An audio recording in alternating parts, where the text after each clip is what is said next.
Halo sahabat generasi hebat, balik lagi di Berita Podcast dan kali ini masih bersama bikers dari Indonesia. Ada Mas Lili Gunawan. Wow. Semuanya. Nah, di episode kali ini kita bakal cerita dan nanya-nanya ke Mas Lili gimana perjalanannya untuk ekspedisi 11 penyangga langit bumi Siginjai. Wow, ya. Dan itu sekarang masih berlangsung. Iya. Tapi nih, sebelumnya kita mau tanya dulu. Kita sekarang ini, Mas Lili, Siap. ini posisinya lagi di mana nih? Sekarang kita sedang di Senaung. Di Senaung, di Masjid Pejaga Langit yang ke-4. Itu masjid, dulunya sih setahu saya dari literasi itu namanya Masjid Jami Darussalam. Tapi ternyata nama lamanya itu Masjid Jami saja, Kampung Senaung. Tapi tadi dapat istilah keren, Masjid Jami Bengin, Kampung Senaung. Jami Bengin. Iya. Oh, Jadi sekarang tim sedang di sana, tenda juga masih berdiri, kita tenda yang di tepi Sungai Batanghari kan. Nah, tapi sekarang kita sedang di rumah tua ini di daerah Penyengat. Kita sekarang sedang di rumah tua Penyengat Olah ya. Ini masih luar biasa. Yang punya rumah ini kami sering menyebutnya Bu Su. Jadi masih sangat asli dan terjaga. Semoga ini tidak diapa-apain ya. Makanya kita memilih tempat di sini kita ketika mau podcast, seru-seruan podcastnya di sini. Iya. Nah, tapi ini Mas Lili, kan memang beberapa banyak ya di media sosial atau berita juga memberitakan tentang ekspedisi 11 penyangga langit bumi Siginjai. Iya. Tapi banyak orang yang masih bingung. Sebenarnya kegiatan ekspedisi ini itu kegiatan Mas Lili itu turnya kemana aja sih? Nah gitu. Jadi ekspedisi 11 penyangga langit ini saya ambil dari, jadi saya akan mengunjungi 11 masjid tua kan. Semua masjid kan ada kubah, ada menara. Jadi kalau kita sebut 11 kubah dan menara kan sulit. Ya. Saya pikir masjid itu, kubah, menara masjid itu penyangga langit sebuah daerah, keyakinan saya. Dia menyangga keberkahan gitu kan dari Tuhan semesta alam, pemilik semesta alam. Makanya saya sebut ekspedisi 11 penyangga langit bumi Siginjai. Bumi Siginjai adalah sebutan gitu kan, julukan bagi negeri sepucuk Jambi 9 lurah. Siginjai itu nama kerisnya Rangkayu Hitam yang sangat fenomenal, yang sampai mengalahkan beberapa kerajaan di Jawa dengan keris itu gitu kan. Nah, bumi Siginjai itu ya Jambi secara umum, secara luas. Kami mengunjungi 11 masjid tua Oke, nah tiap kabupaten dan kota. ini menarik lagi. Kenapa akhirnya idenya itu untuk memutuskan mengunjungi masjid-masjid tua dan apakah setiap masjid ada hubungannya nih, Mas? Iya. Jadi sudah dari dulu ya, semenjak saya masih tinggal di Jawa itu sangat saya memiliki ketertarikan terhadap bangunan-bangunan lama, baik itu gedung-gedung tua, apalagi masjid karena saya seorang muslim. Nah, ketika di Jambi ini saya beberapa kali sholat misalnya di masjid Rajut yang Suri Jangka, saya merasa ada sesuatu yang damai, nyaman beribadah di sana.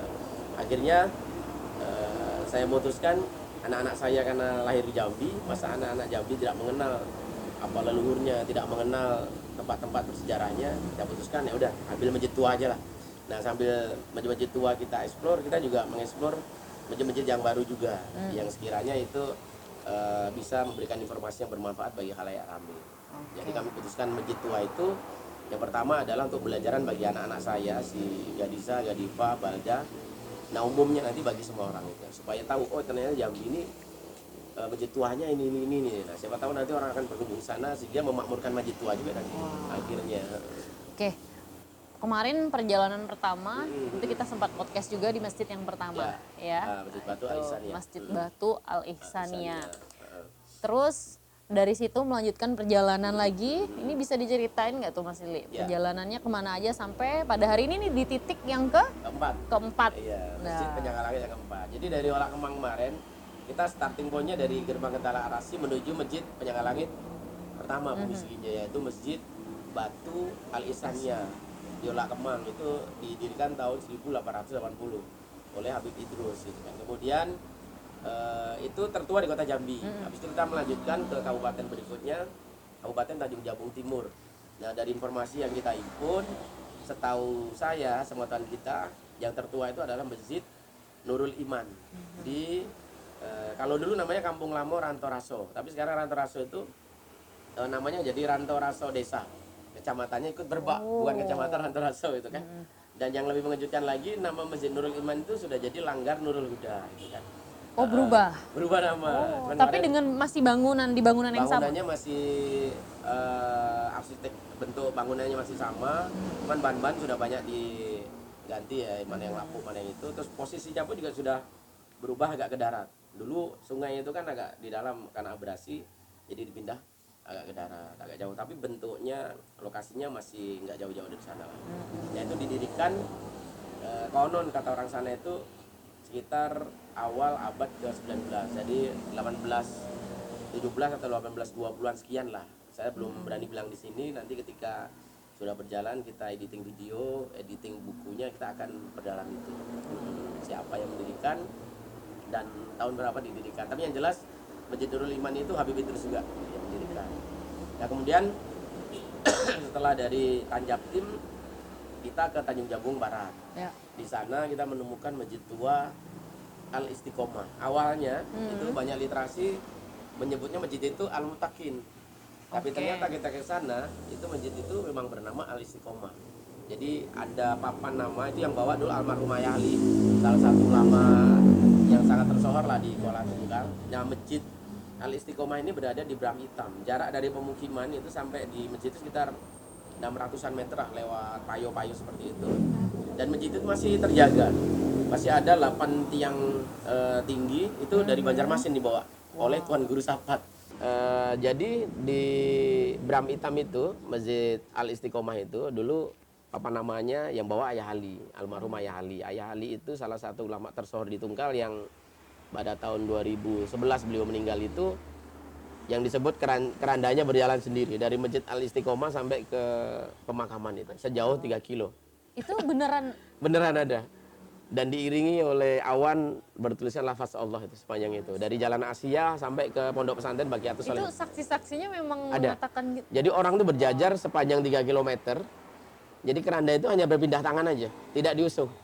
Jadi kalau dia dari jauh, dia kayak berjalan sampai gitu. Itu Ayah Ali, saking ketinggian ilmu dan karomah beliau, luar biasa itu. Nah itu dulu Ayah Ali belajarnya ke Tuan Guru Sapat itu di Masjid Al Istiqomah, pakai tempe dulu, pakai lewat kanal-kanal ke situ. Itu luar biasa. Masjid itu dibangun tahun 1918. Konon kata para pemuka agama di sana. Mungkin itu bisa lebih tua dari itu gitu kan. Tapi hari ini kita berdasarkan informasi dari Pak Imam Masjid sana sih sekitar 1918 itu. Kayu-kayunya masih sangat orisinil sekali. Tinggal penataan ulang pasti bagus. Nah di sana hanya dipakai untuk sholat Jumat saja, nggak dipakai sholat 5 waktu. Karena Itu usia saya yang sebenarnya nggak, karena jauh aja dari pemukiman. Gitu kan. Oh, tapi memungkinkan kalau misalnya tiap hari orang Bisa memungkinkan. Alat-alatnya juga lengkap dan bersih sih. Karpet-karpet juga bagus. cuma karena letaknya yang nggak jauh. Agak jauh dan sekitarnya itu memang kuburan-kuburan tua. Oh, wajar. Di seberangnya kuburan, kiri kuburan, kanan Boro-boro ya, kuburan. Gitu. malam mungkin sholat subuh sana takut duluan. Kami sampai di sana sekitar jam 9 itu. Nggak ada lampu, belum ada listrik di sana. Jadi memang hawanya luar biasa. Tapi masjidnya ada listriknya, masjid itu? Nggak ada. Listrik belum sampai sana, pakai diesel. Hanya jam 6 sampai jam 11. Waktu kami ke sana sedang putus kabelnya, jadi memang nggak ada listrik waktu itu. Yaitu masjid yang ketiga di Dusun Pasar Rebu, Desa Pantai Gading, Kecamatan Bram Hitam, Tanjung Jabung Barat, Kuala Tungkal ya. Nah Tuan Guru Sapat itu makomnya di daerah Sapat, di Indragiri Hilir kalau tidak salah ya. Nah kemudian dari sana kita mendapatkan pengalaman yang luar biasa dari Rasau, di Nurul Iman, kemudian di Istiqomah. Kami bergeraklah ke Senau, ke daerah Muaro Jambi yang sekarang kita berada. Tadi malam kita udah nginep di sana dan sambutannya luar biasa. Dari masyarakat di sana sangat heboh sekali. Apalagi dengar kita adalah biker yang pernah ke Mekah naik motor. Mekah, artis yang pernah ke Mekah, bawa anaknya. Iya, jadi malam tadi itu sampai bakar raya, bakar ini semuanya ngumpul di sana. Bahkan Pak Ketua Masjid itu ternyata mengikuti perjalanan kita sangat detail sekali. Kapan kami pernah jatuh, kapan kami tertahan, kapan kami lapar tuh Pak Imam itu sampai Pak Ketua Masjid sampai hafal betul kan. Iya. Saya sangat bersyukur bisa mengunjungi Masjid Jami Bengen, Kampung Senaung ini luar biasa. Dan kami sangat bahagia karena masjid lama itu tidak dipugar.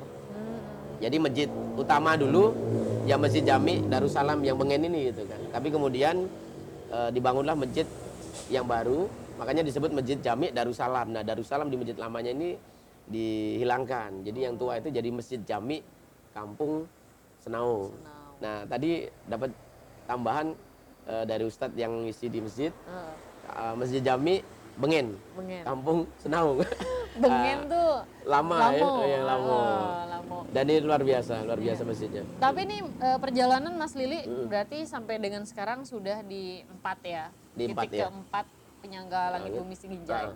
Dari titik pertama sampai keempat ini sensasi yang memang benar-benar dirasakan agak beda, lebih menantang atau pengalaman lain di mana? Saya kira merinding kita ini. Setiap masjid itu punya energinya masing-masing. Kalau saya merasakan ya di Masjid Batu Lak Kemang, karena di situ ada makam Pangeran Wirokusumo atau Habib Idrus. Jadi awalnya sangat nyaman sekali lah gitu kan. Kemudian di Nurul Iman, karena di situ dulu pernah ada istana Melayu lama entah apalah gitu kan. Saya belum berani ini. Itu juga kami betah di sana kan. Dari rencana cuma semalam jadi 2 malam di sana. Bahkan kami alhamdulillah sempat juga berziarah ke makam Rangkayu Hitam, kemudian Putri Mayang Mangurai, sampai juga ke Rangkayo Pingai kan. Di sana alhamdulillah berkesempatan sana, walaupun harus mengarungi Sungai Batanghari itu hampir 3 jam 4 jam itu kan. Nah, kalau yang paling menegangkan saya turun mental itu waktu nyebrang ke ke Raso itu, Rantau Raso, Kampung Lamor Rantau Raso itu. Jam 11 malam dari SK25 deltanya Kecamatan Raso kan. Itu harus menyeberang Sungai Batanghari yang bentangnya mungkin sekitar 50-an meter, airnya pas tinggi, banyak barang-barang asing yang ngalir. Jadi waktu itu tidak ada kapal yang di sisi sebelah saya. Saya panggil di sebelah sana, datanglah kapal itu 1. Kapal itu kecil kan. Jadi mau ketek kecil. Ketek kecil. Ya, ketek kecil, tempe atau kecil. ketek gitu ya. Itu kapal motor kecil gitu kan. Jadi mau dinaikkan 2 motor saya, 1 X-Max, 1 N-Max, saya bilang. Di satu kapal itu? Di satu kapal, di satu ketek. Saya bilang, saya belum naik aja udah keringat dingin. Saya bilang, Pak, berapa 1 kali nyebrang? Katanya 15.000 nih. Pak, ambil 1 kapal lagi, Pak. Nanti saya bayar 150.000, walaupun saya nggak banyak uang. Kalau tenggelam biar 1 aja lah gitu kan, jangan 2 aja gitu kan. Akhirnya 2 ketek saya masukin motor di ketek itu. Awalnya saya itu yang pegang. Keringat tuh udah nggak tertahan lagi. Saya angkat tangan, menyerah. Di Mekah saya belum pernah menyerah. Ke Mekah dengan motor, handling motor nggak pernah saya menyerah. Di situ saya menyerah. Saya minta bapak yang asisten pengendara ketek itu untuk naik motor saya dan nyebrangin sampai. Dan itu emang lihat Mas Lili juga megangin dari depan. Dari depan. Itu siang, yang malam itu aduh. Ampun. Masya Allah. Nanti bisa lihat videonya nanti di sini ya, di channel ini nanti. Luar biasa. Tapi itu akhirnya sampai juga. sampai juga di Raso. Kemudian kalau di Istiqomah ya itu tadi kita datang jam 9 malam, gelap. Situ kuburan ada tulisannya TPU. Nggak ada lampu, masjidnya juga. Tapi untungnya waktu itu sedang bulan purnama, jadi wibawa dari masjid itu luar biasa. Apalagi cungkup ya kalau bilang, atau kubah atas itu masih orisinil gitu kan. Pokoknya wibawanya itu masih sangat kerasa gitu kan. Pak Kaum menyampaikan, Pak kalau mau tidur jangan di masjid itu kan. Karena pernah ada yang tidur di masjid itu hilang katanya. Saya bilang, kami nggak tidur di masjid, Pak, tidur di tenda itu kan. Kalau emang hilang ya nggak apa-apa lah, takdir saya hilang gitu kan. Akhirnya kami tetap tidur di tenda bersama teman-teman dari Biker Subuhan Kuala Tunggal. Ada Bang Banek dan kawan-kawan. Mungkin Bang Banek itu penakluk alam gaib. Jadi malam itu kita aman. Cuman dia nggak bisa naklukin nyamuk yang besar-besar itu kan. Jadi nyamuk itu luar biasa di sana. Nah itu Istiqomah. Kalau Senaung sih, saya begitu masuk melihat masyarakat yang sangat antusias, ibu-ibu yang histeris. Nah itu sensasi tersendiri juga sih. Kemudian lihat bangunannya sangat anggun itu juga keren lah. Tapi ini Mas Lili, dari ini baru 4 ya, 4 penyangga langit yang Mas Lili kunjungin. Rasanya ada hal apa sih yang tersimpan dan harus digali dan diketahui oleh halayak ramai. Makanya Mas Lili memutuskan untuk ini harus kita angkat. Iya. Saya kira sih pewarisan sejarah yang pertama. Artinya generasi Jambi harus paham itu. Bahwasanya pendahulu-pendahulu Islam itu mendirikan masjid. Masjid itu tanda bahwasanya dominasi muslim di daerah itu sudah kuat. Artinya itu titik tonggak dan harus menjadi kebanggaan setiap muslim yang ada di Jambi. Satu hal yang saya ketahui, saya nggak tahu ya, ini belum pernah saya sharing ke teman-teman pelaku sejarah atau apa. Masuknya Islam di Jambi ini sangat soft. Saya belum pernah menemukan cerita, buku atau video yang menyatakan peperangan tentang dakwah Islam di sini. Misalnya perang dengan Buddha, perang dengan ini. Saya belum pernah mendengar itu, dan kita pengen pertama untuk anak-anak Diza, Diva, Balda, saya sampaikan ke dia, dulu Islam sini pernah besar, tidak pernah ada pertempuran, jadi orang berdakwah itu baik sesama antar manusia, saling menyayangi, saling menghormati. Mau agama Islam ya alhamdulillah, enggak ya silahkan anut agamamu sendiri itu kan. Tapi akhirnya malah Islam bergerak besar itu karena kesantunan cara dakwah para pendahulu di Jambi itu kan. Sehingga Jambi ini memang kota yang sangat tenang. Reformasi orang ribut-ribut, sini aman juga kan. Yeah. Orang sibuk dengan inflasi segala macam, orang Jambi dengan getah, dengan komoditas hutannya itu luar biasa ini. Dan literasi-literasi lama juga menyampaikan bahwa Jambi ini dulu berkontribusi sangat besar atas kemerdekaan itu kan. Makanya saya ingin pertama anak-anak saya, kemudian yang kedua khalayak rame, dan resuknya nanti kita ingin generasi muda Jambi ini bangga dengan Jambinya itu kan. Bangga punya Rangkayu Hitam, bangga dengan Paduka Berhalo, bangga dengan Sultan Taha, bangga dengan sang pendakwah Habib Idrus, bangga dengan Muhammad Amin Rajo Tiangso, bangga dengan Tuan Guru Sapat, dan mengenal lebih dalam tentang siapa sih Tuan Guru Sapat, karomahnya kok seperti itu gitu kan. Nah, akhirnya dengan begitu nanti generasi itu kalau dalam Islam bisa beriktibar atau bisa belajar dari sejarah lama. Oh, yang baik dipakai, dilestarikan. Oh, sejarah yang buruk ditinggalkan. Nah, itulah dulu Pak Karno itu pernah bilang jas merah, jangan sekali-kali melupakan sejarah itu supaya tidak masuk ke lubang yang sama untuk yang kedua kalinya. Sebenarnya itu sebenarnya. Nah, hari ini saya kira sejarah udah banyak ditinggalkan. Yang tahu hanya orang-orang tua saja. Iya, Gitu kan. Saya udah keliling di 4 tempat ini, rata-rata anak mudanya tidak mengetahui tentang sejarahnya. Yang tua-tua saja. Yang tua-tua kita nggak tahu sampai kapan. Artinya harus ada pewarisan tutur gitu kan. Dari yang tua ke yang muda secara tertulis. Bukan hanya tutur mood by mood saja. Tapi Mas Lili nemuin literaturnya sendiri untuk menarik benang merah di 11-2 sulit atau enggak? Sebenarnya sih saya tidak sedang dalam menarik benang merah itu kan. Kita berjalan, niatnya pertama ziarah, mengajak anak-anak saya secara pribadi untuk mengetahui keagungan Islam di Jambi.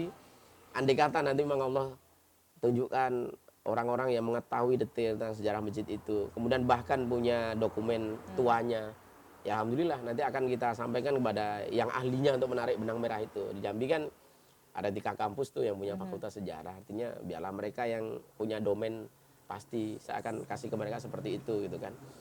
Saya bukan ahli sejarah, saya peturing aja. Tapi saya temukan ini. Dan memang kemarin di Raso itu kami ketemu dokumen tahun 51 yang ditulis oleh, kalau nggak salah itu tim perumus Dinas Pendidikan Batanghari, itu udah dimakan-makan rayap itu. Itu menceritakan Jambi dan konstelasi global baik Nusantara maupun dunia itu secara detail gitu di situ. Nanti bisa dimasukkan dalam channel ini juga ya. Makanya lihatnya sampai selesai nanti. Iya. Nah, next nih Mas Lili, ini yang keempat, kelima dan selanjutnya setelah dari Senaung bakal berjalan kemana lagi? Dari Senaung kita akan ke Masjid Tua di Marosebu Ilir, Tarusan Batanghari. Saya nggak berani lagi sebut nama, karena sudah 3 tempat ya, dari Nurul Iman jadi Nurul Huda, Mutakin jadi Istiqomah, Darussalam jadi Jami Bengen kan. Ya di sana nantilah, pas di sana kita sebut kan gitu. Oke, nah yang jelas kita akan tunggu terus perjalanan Mas Lili siap. di ekspedisi 11 penyangga langit bumi Siginjanya. Jadi tungguin terus informasinya di Berita Podcast. Ya, siap.